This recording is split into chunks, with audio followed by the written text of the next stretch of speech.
Hi friends, ಎಲ್ಲರಿಗೂ ನಮಸ್ಕಾರ. ಎಲ್ಲರೂ ಚೆನ್ನಾಗಿರೋ ಅಂತ ಭಾವಿಸ್ಕೊಳ್ತೀನಿ. ನನ್ನ ಹೆಸರು SK ಹರಿಸಮುದ್ರ. ಚಾನಲ್ ನೋಡಿ, ಲೈಕ್ ಮಾಡಿ, ಶೇರ್ ಮಾಡಿ, ಸಬ್ಸ್ಕ್ರೈಬರ್ ಆಗಿ.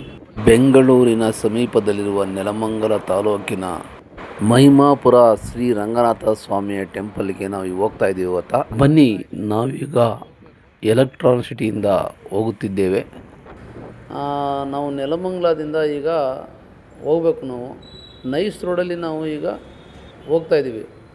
ನೈಸ್ ರೋಡಲ್ಲಿ 110 ರೂಪಾಯಿ ಟೋಲ್ ಚಾರ್ಜ್ ಕೊಟ್ಬಿಟ್ಟು ಈ ಸುಂದರವಾದ ಹಸಿರಿನ ವಾತಾವರಣವನ್ನು ನೋಡುವುದಕ್ಕೋಸ್ಕರನೇ ನಾವು ನೈಸ್ ರೋಡಲ್ಲಿ 100 ರೂಪಾಯಿ ಟೋಲ್ ಚಾರ್ಜ್ ಕೊಟ್ಟು ನಾವು ಬರ್ತೀವಿ. ತುಂಬ ಚೆನ್ನಾಗಿರುತ್ತೆ. ಹಸಿರಿನ ವಾತಾವರಣ ನೋಡೋಕ್ಕೆ ಒಂದು ಆನಂದವಾಗುತ್ತೆ. ಇದನ್ನು ನಾವು ನಮ್ಮ ನೋಡುವ ಸಬ್ಸ್ಕ್ರೈಬರಿಗೆ ತುಂಬ ಪ್ರಶಾಂತವಾಗಿ ಕಾಣುವುದಕ್ಕೋಸ್ಕರ, ಹಸಿರಿನ ವಾತಾವರಣ ಕಾಣುವುದಕ್ಕೋಸ್ಕರ ನಾವು ಈ ರೋಡಲ್ಲಿ ಬರ್ತೀವಿ. ಹಾಗಾಗಿ ಇದನ್ನು ನಾನು ಆಯ್ಕೆ ಮಾಡ್ಕೊತೀನಿ. ಈ ಒಂದು ರೋಡನ್ನು ತುಂಬ ಚೆನ್ನಾಗಿರುತ್ತೆ, ಹಸಿರಿನ ವಾತಾವರಣ ಚೆನ್ನಾಗಿರುತ್ತೆ. ಹಾಗಾಗಿ ನೋಡ್ತಾ ಈ ಸುಂದರವಾದ ಮೋಡಗಳ ವಾತಾವರಣ, ಹಸಿರಿನ ವಾತಾವರಣ ನೋಡ್ತಾಯಿದ್ರೆ ಎಷ್ಟು ನೋಡಿದರೂ ಸಾಲಲ್ಲ. ಹಾಗೆ ನಾವು ಇಲ್ಲಿ ಮಾದನಾಯಕನಹಳ್ಳಿ ಹತ್ರ ಓಂ ಶಕ್ತಿ ಟಿಫನ್ ಸೆಂಟ್ರಿಗೆ ಬಂದು ಟಿಫನ್ ಮಾಡಿದ್ವಿ.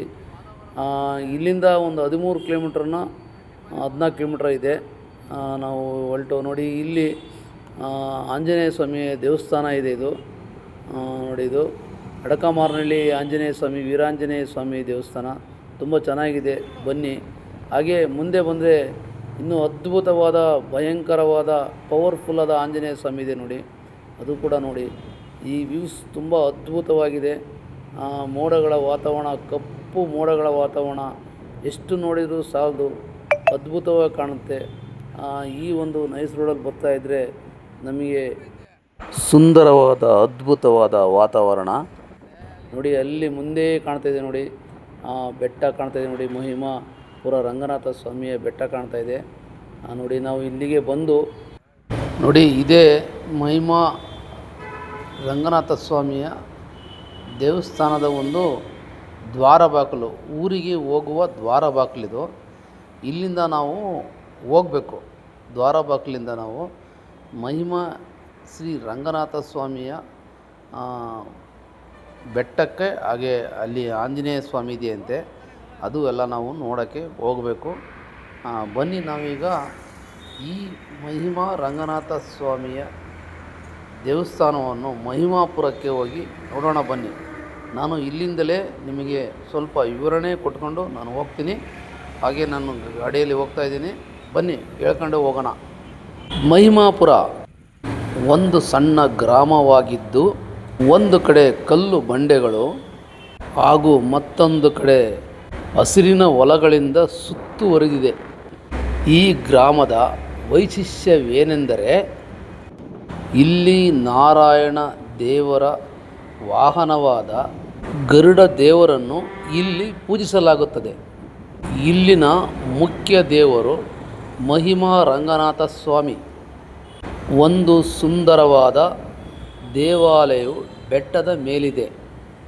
ಮಹಿಮಾಪುರ ಗ್ರಾಮವು ಬೆಂಗಳೂರು ತುಮಕೂರು ರಾಷ್ಟ್ರೀಯ ಹೆದ್ದಾರಿ 48ರಿಂದ 1.5 ಕಿಮಿ ದೂರದಷ್ಟು ಇದೆ.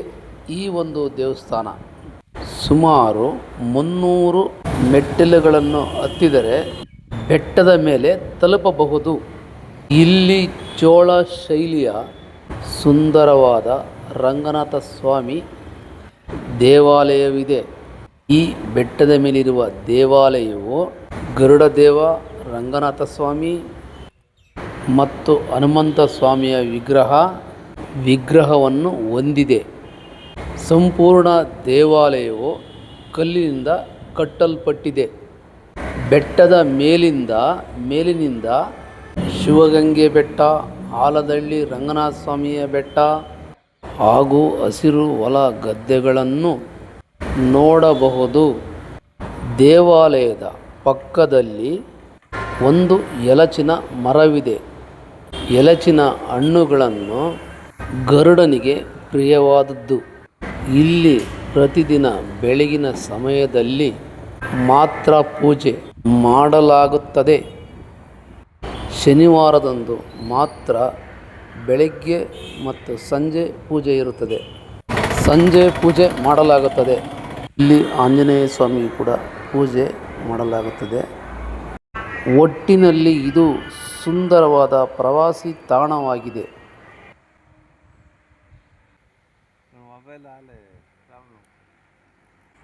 ಮಹಿಮಾ ರಂಗನಾಥ ಸ್ವಾಮಿ ಹಾಗೂ ಗರುಡ ದೇವರು ಇರುವಂತಹ ಒಂದು ಅದ್ಭುತವಾದ ದೇವಸ್ಥಾನಕ್ಕೆ, ನಿಮ್ಮ ಬೆಟ್ಟದ ಮೇಲಿರುವ ದೇವಸ್ಥಾನಕ್ಕೆ ನಿಮ್ಮನ್ನು ಕರ್ಕೊಂಡು ಹೋಗ್ತೀನಿ.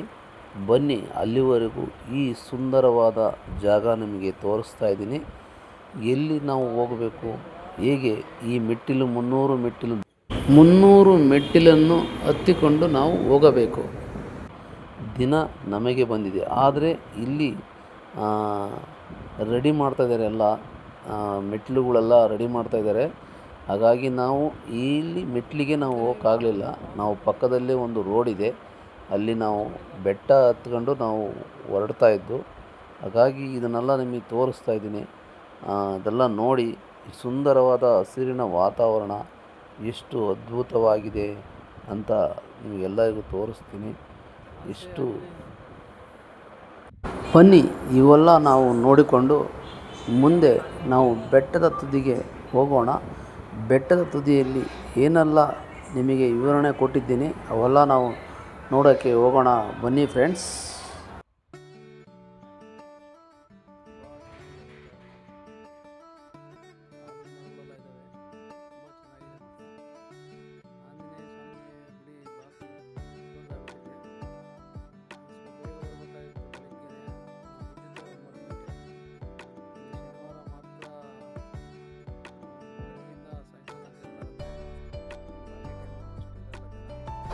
ಈ ಮಹಿಮಾಪುರದ ಅಲ್ಲಿರುವ ಸುಂದರವಾದ ಹಸಿರಿನ ವಾತಾವರಣ ತುಂಬ ಚೆನ್ನಾಗಿದೆ. ನೋಡಿ ಫ್ರೆಂಡ್, ಇವತ್ತು ನಾವು ದೇವಸ್ಥಾನ ನೋಡೋಕ್ಕಂತ ಬಂದ್ವಿ. ಆದರೆ ಏನು ಮಾಡೋದು, ಬಾಗಿಲಾಗ್ಬಿಟ್ಟಿದೆ. ಇಲ್ಲಿ JCB ಕೆಲಸ ಮಾಡ್ತಾಯಿದೆ. ಹಾಗಾಗಿ ನಮಗೆ ನೋಡೋಕ್ಕೆ ಒಂದು ಸ್ವಲ್ಪ ಬೇಜಾರಾಗ್ತಾಯಿದೆ. ಇವತ್ತು ಕ್ಲೋಸ್ ಆಗಿದೆ ದೇವಸ್ಥಾನ. ಬೆಳಿಗ್ಗೆ ಬಂದಿದ್ರೆ ಆಗೋದು, ಏನು ಮಾಡ್ತೀವಿ, ಲೇಟ್ ಆಗ್ಬಿಡ್ತು. ಹಾಗಾಗಿ ಇವಾಗ ಬೆಟ್ಟದ ಮೇಲೆ ಹೋಗ್ತೀವಿ. ಅಲ್ಲಿ ಯಾವ ಥರ ಇದೆ ನೋಡೋಣ ಬನ್ನಿ. ಬೆಟ್ಟದ ಮೇಲೆ ತೋರಿಸ್ತೀವಿ. ಅಲ್ಲಿ ಹೋಗಿಬಿಟ್ಟು ವೀಡಿಯೋ ಮಾಡ್ಕೊಂಡು ಹಾಕ್ತೀವಿ. ನೆಕ್ಸ್ಟ್ ಇನ್ನೊಂದು ಟೈಮ್ ಬರ್ತೀವಿ, ಆವಾಗ ನಿಮಗೆ ಕ್ಲೀನಾಗಿ ನನ್ನ ಮಾತು ಮುಗಿಸ್ತೀವಿ. ಎಲ್ಲರಿಗೂ ಧನ್ಯವಾದಗಳು. ಬಂದ್ಬಿಟ್ಟು ಮೇಲೆ ಹೋಗೋಣ, ಬನ್ನಿ ತೋರಿಸ್ತೀವಿ. ನೋಡಿ, ಬೆಟ್ಟದ ಮೇಲೆ ಎಲ್ಲ ರೋಡ್ ರೆಡಿ ಮಾಡ್ತಾಯಿದ್ದಾರೆ. ಬೆಟ್ಟದ ಸುತ್ತಲೂ ಕೂಡ ರೋಡು ರೆಡಿ ಮಾಡ್ತಾಯಿದ್ದಾರೆ. ತುಂಬ ಚೆನ್ನಾಗಿದೆ. ಇನ್ನೂ 1 ವರ್ಷ ಆಗ್ಬೋದು ಇದೆಲ್ಲ ರೆಡಿ ಮಾಡೋಕ್ಕೆ. ತುಂಬ ರೆಡಿ ಮಾಡ್ತಾಯಿದ್ದಾರೆ, ತುಂಬ ಡೆವಲಪ್ಮೆಂಟ್ ಮಾಡ್ತಾಯಿದ್ದಾರೆ. ಈ ಮಹಿಮಾ ರಂಗನಾಥ ಸ್ವಾಮಿಯ ದೇಗುಲವ ಇಲ್ಲಿ ನೋಡ್ತಾ ಇದ್ದರೆ ಈ ಒಂದು ವ್ಯೂ ತುಂಬ ಅದ್ಭುತವಾಗಿದೆ. ಅವೆಲ್ಲ ನಿಮಗೆ ತೋರಿಸ್ತಾ ಇದ್ದೀನಿ. ಎಲ್ಲ ರೋಡ್ ರೆಡಿ ಮಾಡ್ತಾರೆ ಫುಲ್ ಅಲ್ವಾ? ಎಲ್ಲ ರೋಡ್ ರೆಡಿ ಮಾಡ್ತಾರೆ ಮಹಿಮಾಪುರದ. ಚೆನ್ನಾಗಿದೆ ಮಾತ್ರ.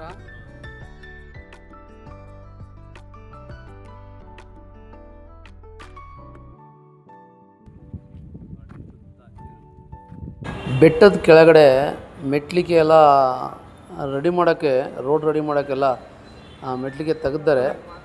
ಹಾಗಾಗಿ ಮೆಟ್ಲಿಗೆ ಅರ್ಧದಲ್ಲೇ ನಿಲ್ಲಿಸಿದ್ದಾರೆ. ಇಲ್ಲಿ ಮೆಟ್ಲಿಗೆ ಹತ್ತೋಣ ಅಂದರೆ ಇಲ್ಲೂ ಕೂಡ ಹತ್ತೋಕ್ಕಾಗಲಿಲ್ಲ. ಹಾಗಾಗಿ ನೋಡಿ, ಇನ್ನೂ ರೆಡಿ ಮಾಡ್ತಾರೆ ಮೆಟ್ಲಿಗೆಗಳೆಲ್ಲ. ಬನ್ನಿ ಫ್ರೆಂಡ್ಸು, ನೋಡೋಣ ಬೆಟ್ಟ. ನಿನ್ನೂ ಹತ್ತೋಣ. ಇಲ್ಲಿಗೆ ಮೆಟ್ಲಿಗೆ ಹತ್ತೋಕ್ಕಾಗಲ್ಲ, ಪಕ್ಕದಲ್ಲೇ ನಡ್ಕೊಂಡು ಹೋಗ್ಬೋದು. ರೋಡ್ ರೆಡಿ ಮಾಡಿದ್ದಾರೆ. ಬನ್ನಿ ಅಲ್ಲಿಗೆ ಹೋಗೋಣ.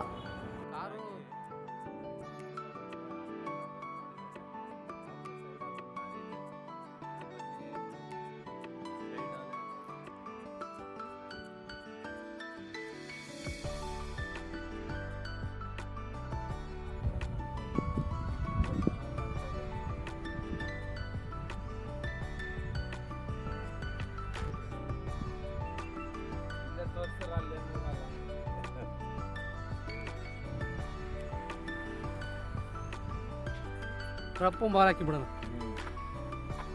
ಏನಿಲ್ಲ, ಬೆಳಿಗ್ಗೆ ಒಂದು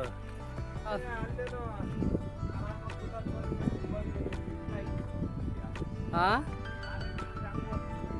ಅದೇ ನನ್ನ ಫಸ್ಟು ಐಡಿಯಾ.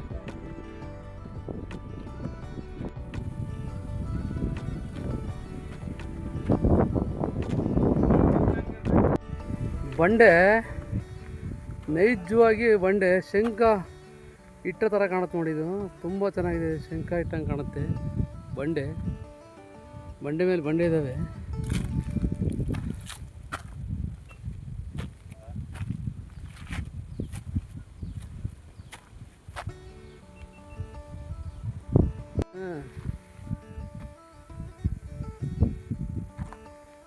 ಶಿವಗಂಗೆ ಬೆಟ್ಟ ಅದು.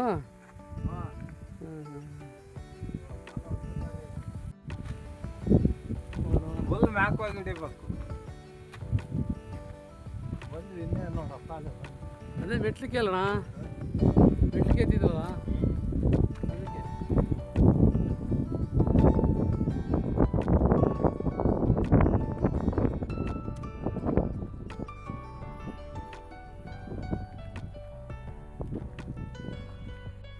ಬೆಟ್ಟ ಹತ್ತ ತುಂಬ ಸುಂದರವಾದ ಹಸಿರಿನ ವಾತಾವರಣವನ್ನು ನೋಡ್ತಾ ಸವಿಯುತ್ತಾ ಮುಂದೆ ಸಾಗ್ತಾ ಇದ್ವಿ ಬೆಟ್ಟ ಹತ್ತಕ್ಕೆ.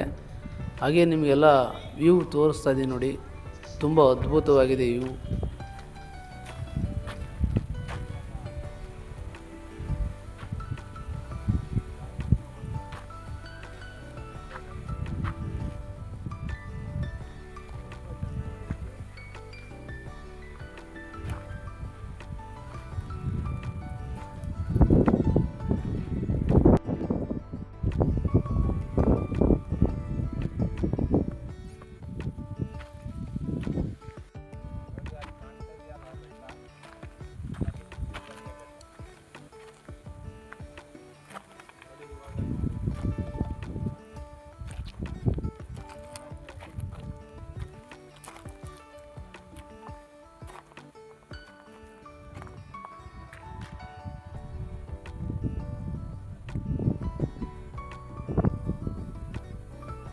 ಬೆಟ್ಟ ಹತ್ತಿದ ತಕ್ಷಣ ಒಂದು ರೂಮ್ ಇದೆ.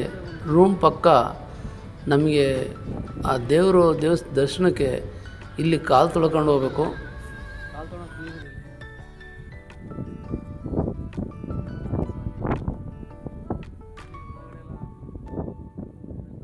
ಗರುಡ ದೇವರು ಶ್ರೀ ಮಹಿಮಾ ರಂಗನಾಥ ಸ್ವಾಮಿ ನೆಲೆಸಿದ ಒಂದು ಮಹಾವಿಷ್ಣುವಿನ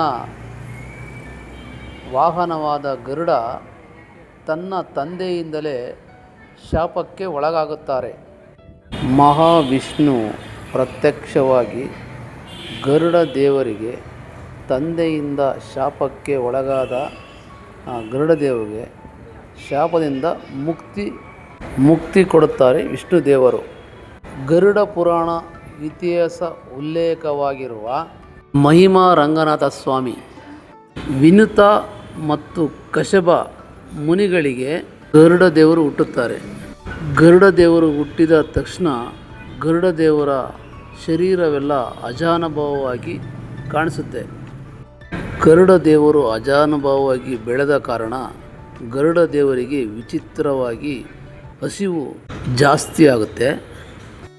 ಗರುಡ ದೇವರು ತನ್ನ ತಾಯಿಯನ್ನು ವಿನುತಳನ್ನು ಹಸಿವಾಗುತ್ತೆ ಅಂತೇಳಿ ಆಹಾರ ಕೊಡುವಂಥ ಗರುಡ ದೇವರು ಹೇಳ್ತಾರೆ.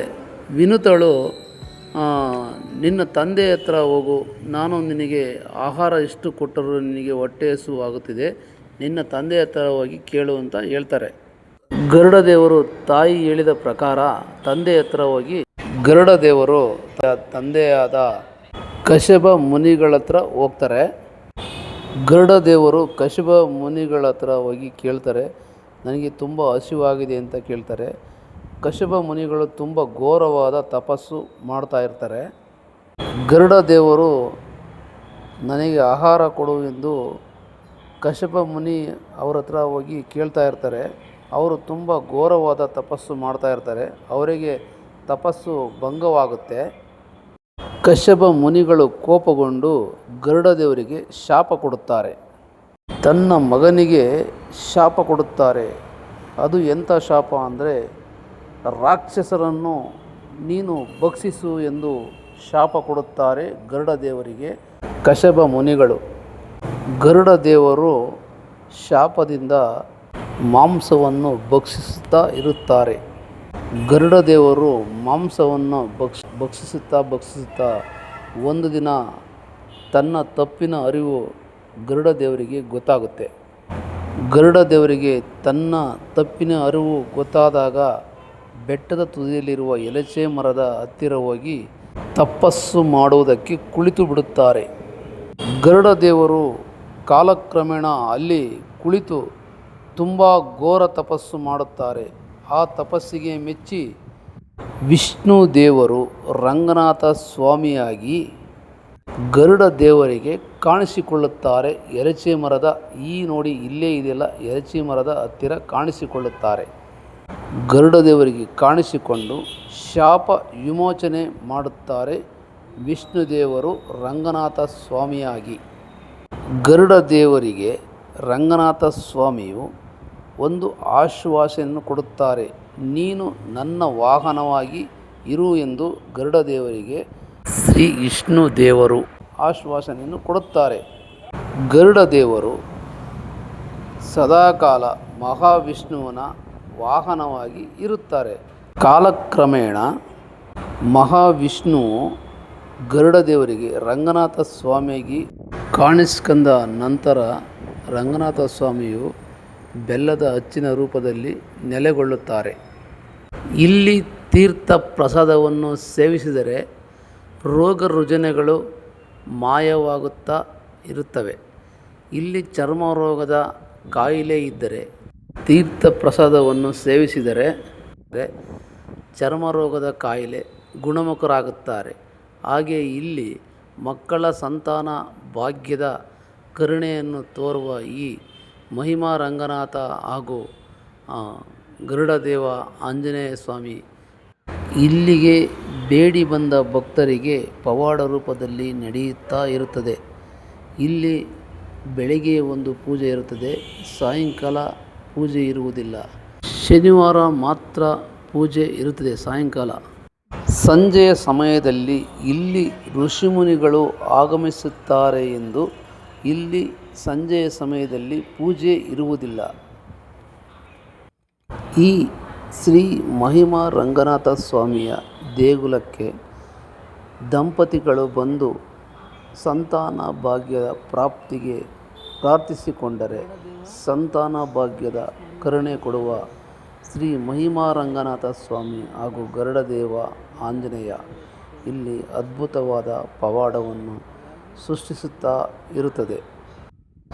ಬನ್ನಿ ಫ್ರೆಂಡ್ಸ್, ನೀವು ಈ ಒಂದು ದೇವಸ್ಥಾನ ನೋಡಿ ಇದರ ಪವರ್ಫುಲ್ ಹೇಗೆ ಎಂದು ಪರೀಕ್ಷಿಸಿಕೊಳ್ಳಿ. ನಿಮಗೆ ಸಂತಾನ ಭಾಗ್ಯ, ಚರ್ಮ ರೋಗದ ಇದ್ದರೆ ಚರ್ಮ ರೋಗದ ವಾಸಿ ಮಾಡುವ ಈ ಅದ್ಭುತವಾದ ಪವಾಡ ಶ್ರೀ ಮಹಿಮಾ ರಂಗನಾಥ ಸ್ವಾಮಿಯ ಬೆಳಿಗ್ಗೆ ಬಂದು ನೀವೆಲ್ಲರೂ ಪ್ರಾರ್ಥಿಸಿಕೊಳ್ಳಿ. ಈ ಒಂದು ದೇವಸ್ಥಾನಕ್ಕೆ ಬಂದು ನೀವು ಎಲ್ಲ ಬೇಡ್ಕೊಳ್ಳಿ. ನಿಮಗೆ ಸಂತಾನ ಭಾಗ್ಯ ಕರುಣಿಸುವ ಈ ಮಹಿಮಾ ರಂಗನಾಥ ಸ್ವಾಮಿ, ಹಾಗೆ ನಿಮಗೆ ಏನಾದರೂ ಚರ್ಮದ ರೋಗ ಕಾಯಿಲೆ ಇದ್ದರೆ ಈ ದೇವರ ಹತ್ರ ಬಂದು ಬೇಡಿಕೊಳ್ಳಿ. ನಿಮಗೆ ಎಲ್ಲ ಗುಣಮುಖ ಮಾಡುವ ಈ ಮಹಿಮಾ ರಂಗನಾಥ ಸ್ವಾಮಿ ಹಾಗೂ ಗರುಡದೇವ ಆಂಜನೇಯ ಶ್ರೀ ಮಹಿಮಾ ರಂಗನಾಥ ಸ್ವಾಮಿ ದೇಗುಲ ನೋಡಿ ದೇವರನ್ನು ಬೇಡಿಕೊಳ್ಳಿ. ಇಲ್ಲಿಗೆ ಒಂದು ನನ್ನ ವಿಡಿಯೋ ಮುಗಿಯುತ್ತೆ.